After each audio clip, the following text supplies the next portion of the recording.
好，再回到環球大案線，我們最後一趴的討論呢，要來看到中東的議題哦。美國跟伊朗和平協議的這個諒解備忘錄才剛簽沒有多久，荷姆茲海峽又出事了，爆炸聲在響，而且這次被打的目標還是台灣觀眾都很熟悉哦，可能有些人的股票可能都有買，就是我們的航運龍頭長榮旗下呢一艘掛着新加坡國旗的船哦，它叫做這個長利輪，可能是被無人機攻擊的，而且根据這個船舶的追蹤資料平台顯示呢，長利輪它當時是跟另外3艘船呢，他們當時都想要这個一同通過荷姆茲海峽，而且很聽話哦，是有按照這個國際海事組織 IMO 他們指定的航線，是說呢，你就是貼着這個阿曼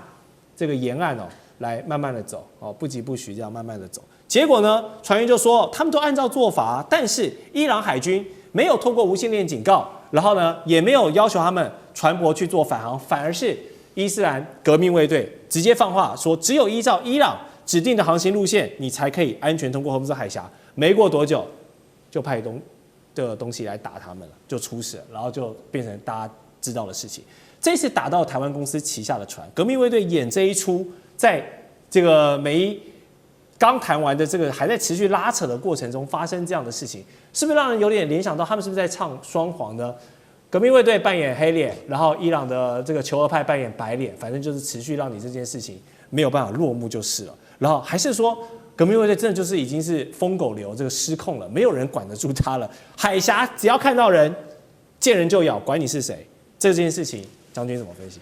這次當然很明顯是故意打的了。故意打的。為什麼故意打？我們知道這次美國跟以色列聯合去打伊朗哈，那現在川普哈這個他最糟糕一件事情。他沒有一個終戰指導，是這個你就說抽腿走人，你就抽腿走人了，留下這個荷姆茲海峽這個爛攤子在裡面，可以說是荷姆茲海峽現在可以說是一個戰爭的爛尾樓哈。雖然在 MOU 裡面，這個美國跟伊朗簽了所謂的荷姆茲海峽啊，60天哈，在這個後續的談判這60天之內哈，雙方來講的話。都自由開放荷姆茲海峽，對，但是不要忘了，伊朗有講一句話哈，他說將來他荷姆茲海峽現在是可以讓你收費，現在可以不收費讓你通過，可是未來來講的話，荷姆茲海峽還是要歸他管理。我認為這是很明顯的，就是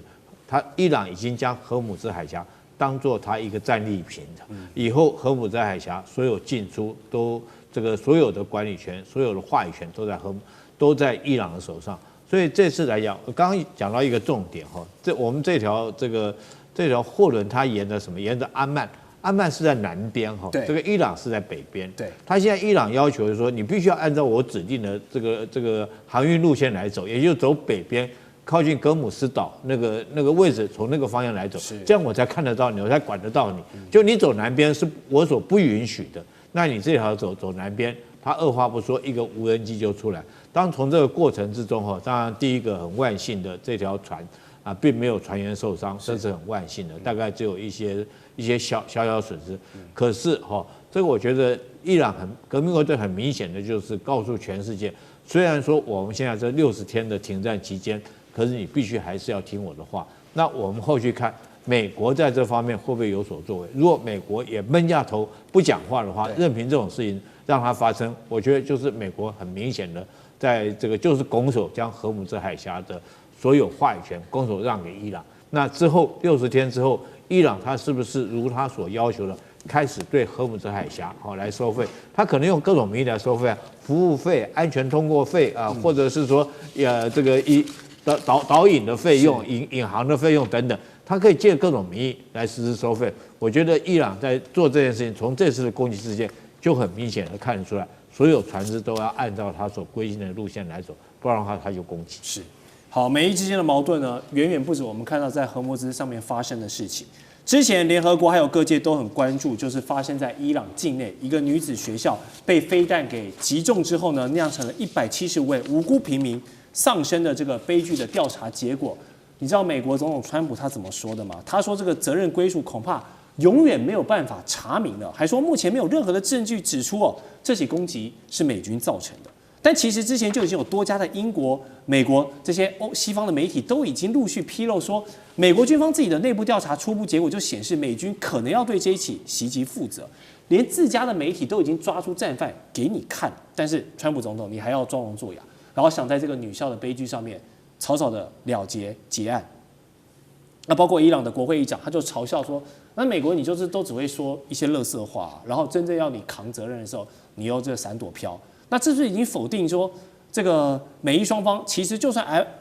這個 MOU 簽了，但是還是雙方沒有任何的可信度這個基礎上面，就算備忘錄已經簽成，但是神權政府沒有垮台的一天，還有你這個以色列的生存危機沒有解決，納坦雅胡還是想要繼續拉着黎巴嫩或是伊朗這樣繼續把你幹死幹翻的情況下，一天沒有結束的話，你就算簽了備忘錄，不好意思，哪天風吹草動，就像剛剛我們在看到常立倫被打的時候，這只是小事，如果改天更大的事情發生了，還是可能說翻臉就翻臉，這個矛盾有沒有辦法化解？老師，不可能化解。我跟大家強調一下哈，我們是人呢，就要發揚人道主義啊。你做人的道理的話呢，就是要将心比心，沒有別的道理。啊，那麼這個伊朗這一場2月28號這場莫名其妙戰爭，從一開始的前2顆炸彈啊，第一個炸彈的話呢，炸死的是哈梅內伊啊，據說了他是為了殉道，他不躲藏了。对，但是這個同一天的炸彈，就炸了一個伊朗的一個小學啊，那麼伊朗對這件事情的話呢，極其憤怒啊。那麼首先的話呢，就是第一次去談判的時候，前面座位全部空下來，都是在小學裡面死的7到10歲的小女孩，有人說是168了，有人說是175，反正不管怎麼講，死的人數非常多。我最近剛當爺爺，我有一個孫女，我講這個消息的時候，我自己心裡感覺到就非常難過。為什麼呢？因為請大家了解一下，你這件事情的話呢，這個小女孩何辜啊？小女孩為什麼要因為這個偷襲而死掉呢？對不對？那麼美國當時就承認講說這是7年前的地圖，這個讓大家想起來1999年的時候啊，美國的話呢轟炸中國駐這個南斯拉夫的這個大使館貝爾格萊德的時候，也是講說拿着舊的地圖，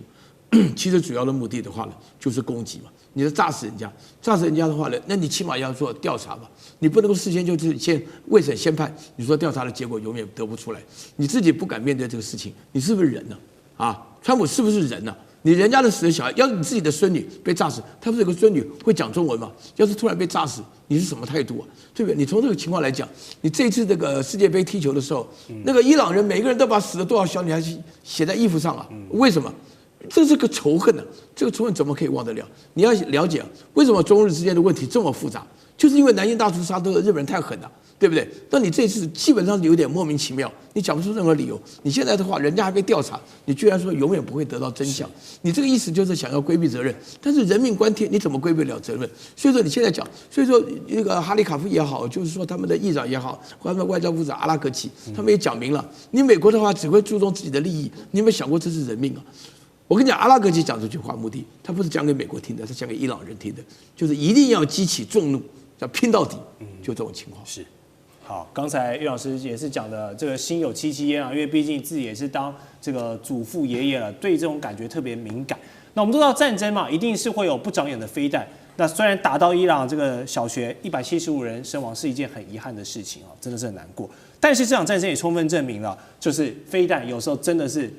不是說你指哪打哪，它真的会偏差的。当然有些是故意的。我們就看到美國對中東盟友的保護傘呢，就也同樣是不是密不透風的。這一次多少的波灣國家成為了伊朗發洩的怒火，管你多奢華的杜拜、阿布達比，我要打你，我還是打得到你啊！就讓阿拉伯世界看清了一件事實啊，就是說哦，美國的這個保護傘好像也不是那麼管用嘛，而且重點是。美伊圍繞這個諒解備忘錄進行的協商是沒有涉及到彈道飛彈的議題的，而且包括伊朗的總統裴澤斯基他也證實哦，諒解備忘錄沒有關於伊朗飛彈的討論，而且也永遠不會有。等於是你這個進攻武器沒有一個討論的框架，那你這不是談心酸的嘛？那未來是不是這樣的事情還是有可能繼續發生？而且對中東盟友的保護承諾，你不就成了美國的一個渣男的言論嗎？我說要保護你，但你挨打的還是你啊，你自己去想辦法。所以我想問一下張教授。現在未來這些中東海富裕的石油國，他們是不是已經認清了雞蛋不能放在美國你一個籃子裡，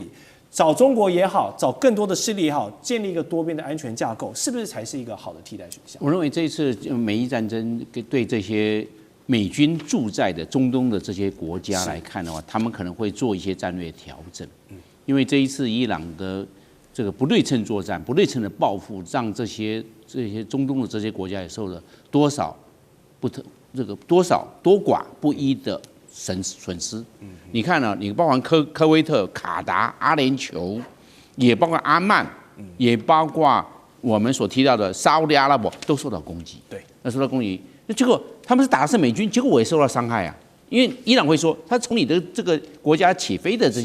這個飛機啊，還有所發射的這些飛彈啊，對伊朗實施攻擊，我當然要報復啊。那這樣講，它也合理啊。你來攻擊我，那我當然要回敬啊，是這樣子啊。那他們會認為，我認為或做3個戰略調整。第一個，他們這些國家經過這次伊朗戰爭，會向伊朗妥協。對，因